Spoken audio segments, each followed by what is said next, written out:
our Professor videos. This theme, this overarching theme that I've been relentlessly pursuing for most of my adult life is a remarkable one. The idea is the pursuit of knowledge, knowing, using our reasoning faculties, using a critical intellect that we can discern truth from error. The idea that perhaps we humans with our minds can use this gray stuff to explore various people's thoughts, various people's analysis of whatever subject it is. Religion, which is one of my favorite subjects. Science, which is another one of my very favorite subjects. I play chess. I explore mathematics. I explore as many topics as I have time for. I am enjoying getting back into cartooning. I draw. I'm enjoying learning how to color with color pencils. The elevation of the human spirit, the enlargement of our innate capacity for learning. It comes with a price, of course. I can't just take all my time and go play. Sometimes I have to sit and read. Or explore this vast world, which is so an astonishing variety of beauty and danger and interest. The geometric shapes of the world never cease to fascinate me. What is the point of all this, if not to better ourselves? And I believe Joseph Smith, and Brigham Young especially, had this concept, this philosophy, if you will, of we're here, yeah, and let's face it, every one of us have virtually inherited our worldview, our paradigm of reality, what the scholars call the epistemology, the theory of knowledge. This pursuit began by a simple acquiring. We simply listened to our parents, and of course they told us how to live. Don't get into the street, you're going to get hurt. You know, stay away from water until you learn how to swim. Don't touch the fire in the fireplace, it'll burn you, etc. And so as we grew up, our parents gave us our world paradigm in history, in religion especially, our culture. And of course, there's thousands of different cultures across the world, and each set of parents have done that with their own children. We do it with ours. In the process, I'll say, of acquiring our religious paradigm, of course we accepted it uncritically. There wasn't any careful exploration, as it were. We just basically did what Mom and Dad told us to, of course, because they never led us wrong. They told us, we saw how their lives were going, and everything was happy in some cases, and so we said, well, yeah, that's the way it is. That's the truth. That's the reality. That's the way it is. This is how the world works. This is the nature of God. Whatever characteristics, whatever philosophy, understanding, religious nature that our parents gave us as children, we uncritically accepted that because, technically speaking, there was no other choice. You know, your kids, you implicitly learn to trust the adults. So our worldviews that we have is given to us, and we just simply have accepted that. There's some interesting things that begin to occur, though, when we grow up. As we make our way through school, as we begin to broaden our studies, we learn the social studies, the mathematics, how science works. We understand the government in which we're raised, etc. And we begin to be tested on our knowledge. And as we read more of the books, our world broadens. Our knowledge expands. I mean, I'm not telling you anything new, of course, but this is the foundation for our basis of reality until we can become autonomous beings, meaning we don't have to continually rely on what someone else tells us. We get to the point in life to where we can learn for ourselves, and this is the desirable situation. Mom and Dad don't want us living with them until we're 99. No, of course.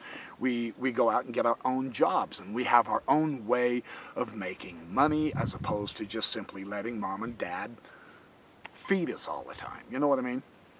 So we become independent adults. And perhaps some of us get careers that Dad didn't do or that Mom didn't do. And we have a different way, a different schedule, a different way of dealing with time, with our bills, etc. Maybe we don't want cable television like Mom and Dad had. We want something else. We go get a PlayStation 3 or whatever. So we become independent. We begin to make our own choices. And we begin to acquire our own friends instead of friends that we had in our childhood, or we maintain those friendships as well. And each of those people, of course, had different upbringings, different backgrounds, and we acquire information and knowledge because we study with them, we play with them, we do games with them, kick the can and jump rope and all that. We end up going through school with them, playing baseball, football, soccer, you know, being cheerleaders, whatever it is we do. Going on tours in the choir down to the Grand Canyon like I did in my senior year. And we begin to see that other people don't think like we do in all cases. So this is a process of broadening, of deepening, of enjoying other people's viewpoints. And then, of course, as we get into college and we begin to study the higher studies, those of us who get to go to college, I went for 4 years, 5 technically, got a bachelor's degree in history, and I learned the historical critical methods of how to sift through evidence, of the difference between a primary source and a secondary source when you're studying a particular subject, whatever subject that interests you, you know. Did George Washington really chop down that cherry tree, or is that a lie that was perpetrated as a myth to put forth an image about the founder of America? You know, there is billions of subjects, you know. And so we go through life building, but in the process also learning how to let go of the faults because we acquire truth. That makes sense? That's a general overview of what's going on with our lives. But there's one area in our lives that we very rarely critically examine, and that's with the religious side. We're taught and we're raised with the idea that our religions are true, but everybody else's religion is false. And we're taught in church and by our parents and usually by our friends, which are sometimes, for the most part, the same religion that we are, that we have the truth and all others don't. Now, there's thousands of religions out there, thousands of different churches. So it's an interesting thing that we critically and with serious judgment and analysis explore all those other religions to demonstrate their falseness, but we apparently have an inbuilt bias that our own religion is the only true possible interpretation. I want to explore that a little bit. The religious psychology that's been explored through the years has shown that we have an inbuilt, apparently, and it's certainly, if it's not inbuilt, it's acquired and reinforced through the culture, we don't see culture, we see with whatever culture we're raised in, you know. As a general rule, Catholics who are raised Catholics will remain Catholics throughout the course of their life because that is their worldview, that is the morality, that is the sociology, that is the psychology, that is the religiosity that they know and they come to believe is the only real one to live. It's the same with we Mormons. It's the same with the evangelicals. It's the same with the Baptists, the Lutherans, the Pentecostals, the Episcopalians, the Lutherans, the Quakers. Whoever is raised in this particular culture, and it's a group think construct. As you attend church, you give talks, or you discuss things with people, and you come up with a good idea. The group congratulates you, pats you on the back. It says, oh, this is really wonderful. That was awesome, you know. And the way, I'm reading a book right now that has really intrigued me. It's Dan Barker. If you've never heard of Dan Barker, you should. Truly. It's always interesting for me to explore other people's journeys through their religious life. For whatever reason, my parents raised me in a very tolerant and yet quite strict, narrow view of the world. They couldn't help it because that's their paradigm, Mormonism. And I am a Mormon, and I believe it. I used to say, I know this church is true. You know, the testimony issue is huge in Mormonism. They start you from very young, bearing your testimony. And of course, those young kids, as youth, they can't possibly know very much is true at all, but it's an acquired approach to belief.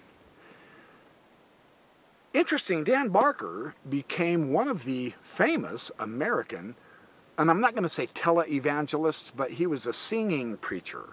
And apparently he was very good. He wrote many, many scores of musical materials for children, and he traveled the United States with various different Christian groups. He went on Christian missions, the Christian ministry down in Mexico several times with groups of friends of his. He got the call from God at age 15, he says, and his description of how God communicated to him is exactly what I've heard in Mormonism. This is a remarkably fascinating thing to me. Religion, I mean, would it be religion otherwise? Seriously? Religion says, well, God's going to call you, God speaks to you, God talks to you spiritually. There is a spiritual communication, and you should best pay heed to that spiritual communication and do what God tells you to do. Well, Dan Barker did that, and it consumed most of his life up until he was later on into an adult. His description of his narrow approach to the Scriptures is very fascinating because through time I have come to believe, and it's been difficult to accept, but I've come to believe that every religion will approach the Scriptures from their understanding and interpretation. Duh. I mean, how can it be otherwise, right? When you stop and think about it. But every religion believes God is communicating with them at their church services or in their personal lives, as they're saying their prayers. God guides them in their lives.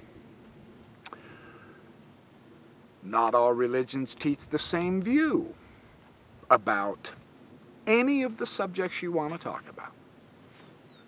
God, the nature of God, baptism, soteriology, the process of salvation, being saved, the rapture, the apocalypse, the second coming, prophets, preachers, sin, guilt, morality.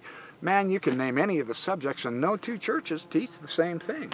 But each church believes that they are being guided by God as they study God's Word, the Bible, the Scriptures. You see, that's their guide. Well, as you cross over into studying the other religious approaches, as you study their history or you study their doctrine, you know, there's many different systems of systematic theology that you can read out there. It's fascinating. As you study them, you recognize that they each have parts of the Bible that they like the best. Now, this is interesting, and I mean, we Mormons are included in this. Truly, seriously. When I acquired the Orson Pratt journals, Eldon Watson compiled them. A fascinating read. Orson Pratt was one of the great early Mormon theologians. I noticed the pattern as I read through those journals about his remarkably fascinating life and his remarkably fascinating, inquiring mind. And he got in trouble with Brigham Young, make no mistake about it, because as he tried to deepen his knowledge and understanding, he went so far beyond everybody else that a lot of people couldn't understand him. Didn't mean he was right, he was just very deep.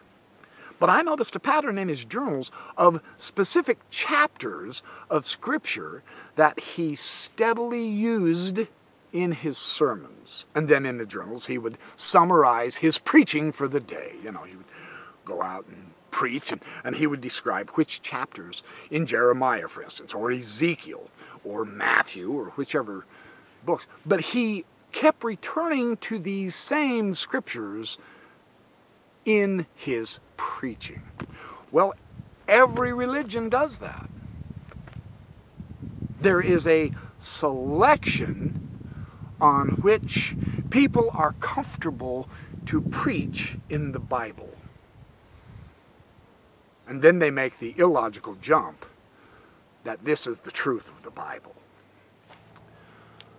Well, Dan Barker, in his preaching as a traveling singing evangelist, and on his various calls to Mexico and various places around the United States with the different Christian congregations that he was fellowshipping with, he described the same process that Orson Pratt had. He would describe his view of Jesus, and he confesses, quite frankly, that he wasn't a scholar of the Bible. Very few of us are. It's not necessary to be a scholar of the Bible to understand the Word of God, even though the scholars are trying to tell us, yes, it is. In their almost self-serving way, they're trying to keep the Bible relevant for our day, even though it's a thousands-of-year-old document. And he describes how his message was one of simplicity. Accept Jesus in your heart and be saved. Let's kneel down and say a prayer and you will be saved. And he describes his first conversion to Christ and how it energized him and how he felt the Spirit so powerfully in his heart and that good warm feeling, etc. And he went on to perform a very successful Christian mission for decades. In the process, as he acquired life's experiences, as he began to learn wider, broader knowledge than what he was raised with, and he confesses that it was difficult for him psychologically to do this. He said, no, only the Lord's view is all I need to study, and that is all I need to know. And everything is in this book, the Bible. But he was selectively picking and choosing what parts he himself was comfortable with and knew, and he completely skipped the rest. I'm not convinced he even read through the Bible at all, hardly, when he was a preacher. He certainly has now, however, because in the process of acquiring a broader knowledge, Dan Barker became an atheist. Is that not fascinating? And now, and every church, now this is interesting.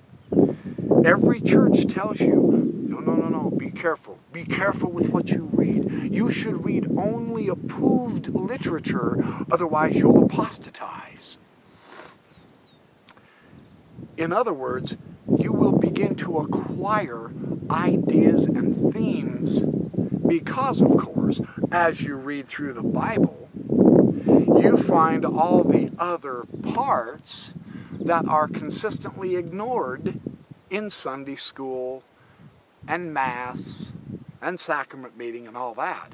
When you get the full view of the Bible, it's nothing like what you've been raised to believe.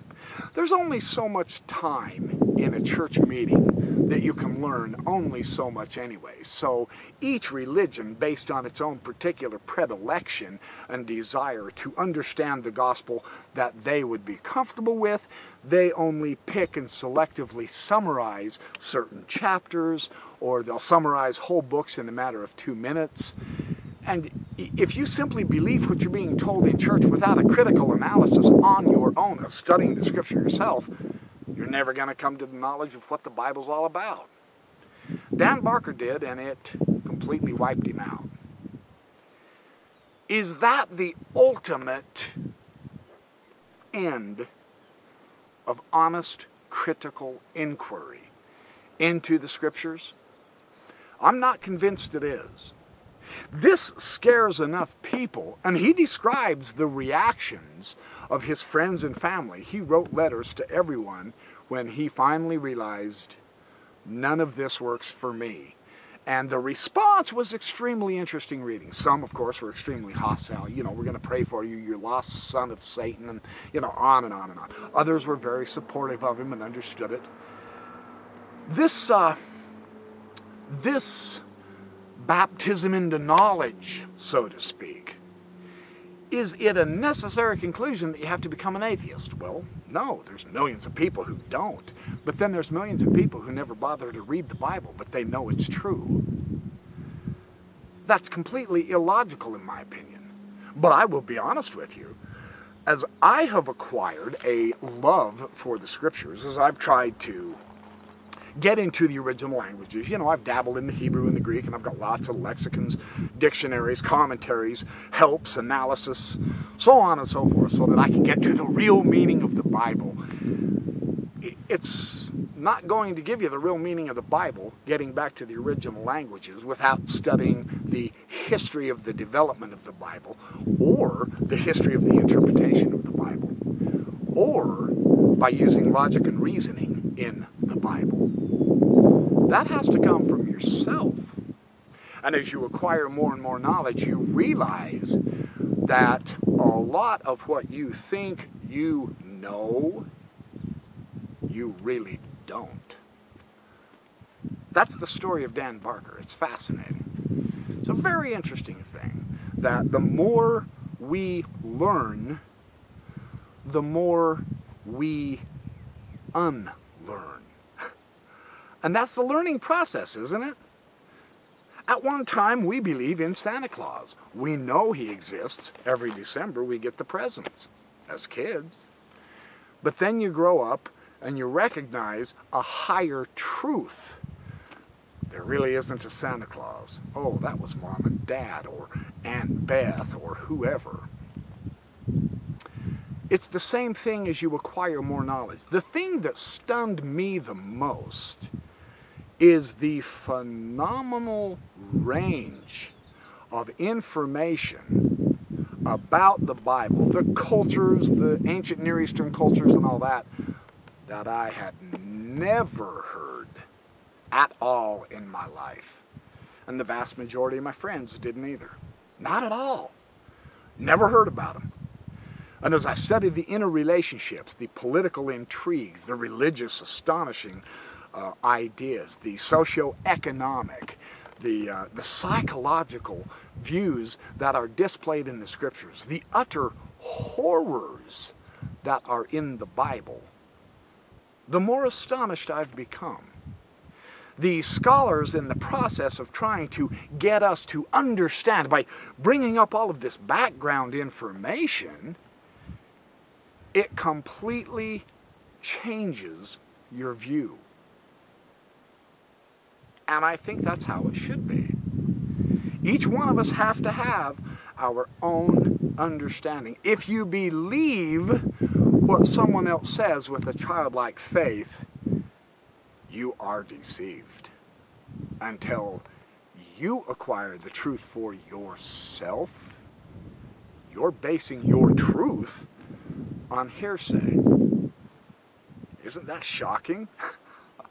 It's a fascinating subject, isn't it? The subject of religion exercises hundreds of millions of us around the world.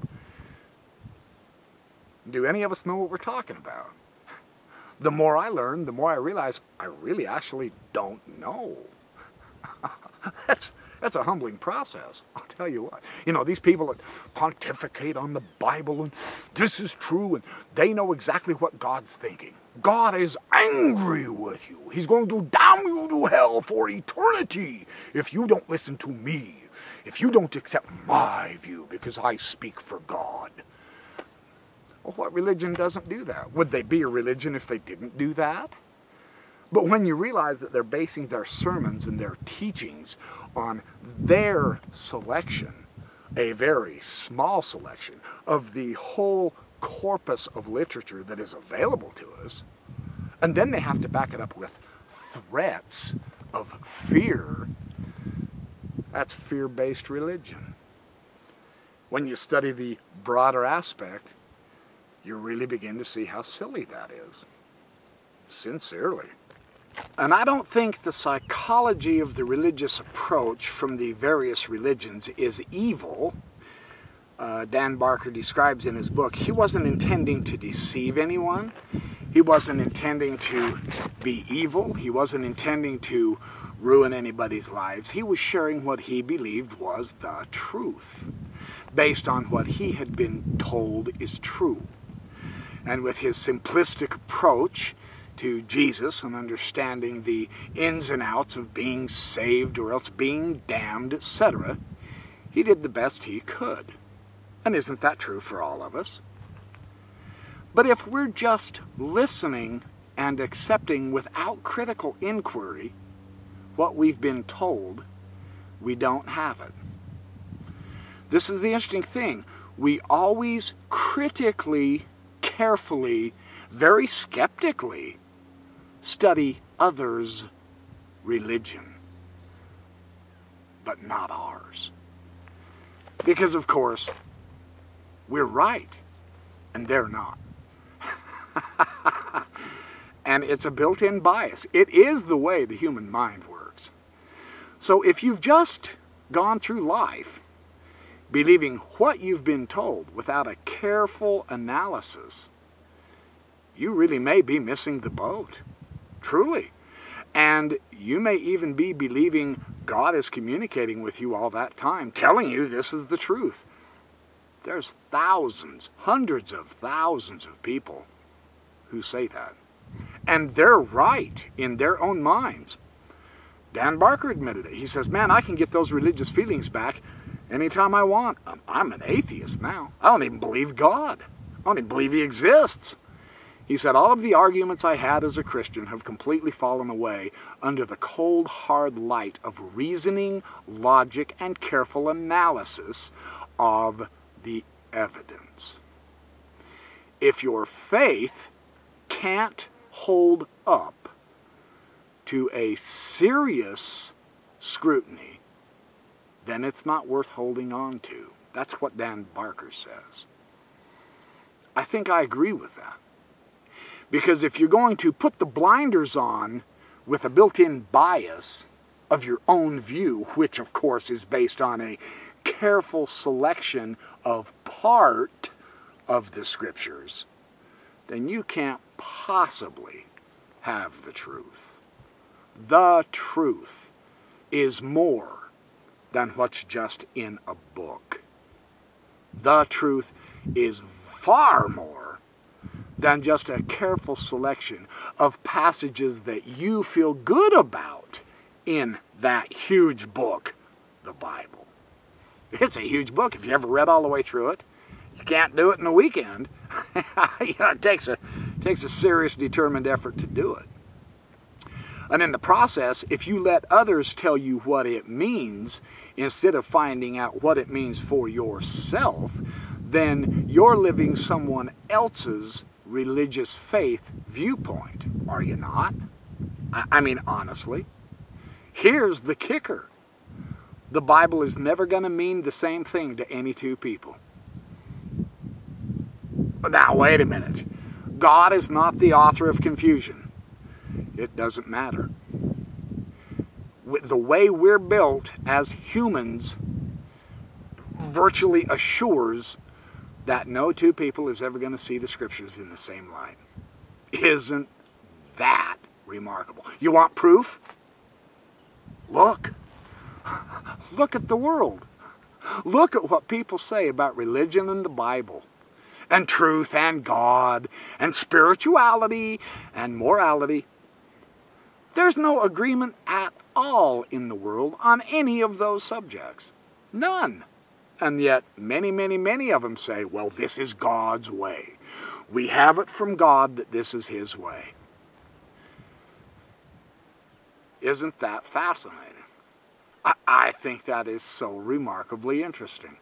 Keep that in mind when you're being talked to, or else talking to, someone else about your faith. About what you know, which may not be really accurate anyway. The vast majority of information that we think we know, we revise, of course. It's the way our brains are made. Our brains are filters to filter out vastly more information than we filter in. Isn't that interesting? It's actually a filter to keep out more information than we absorb, according to the brain scientists.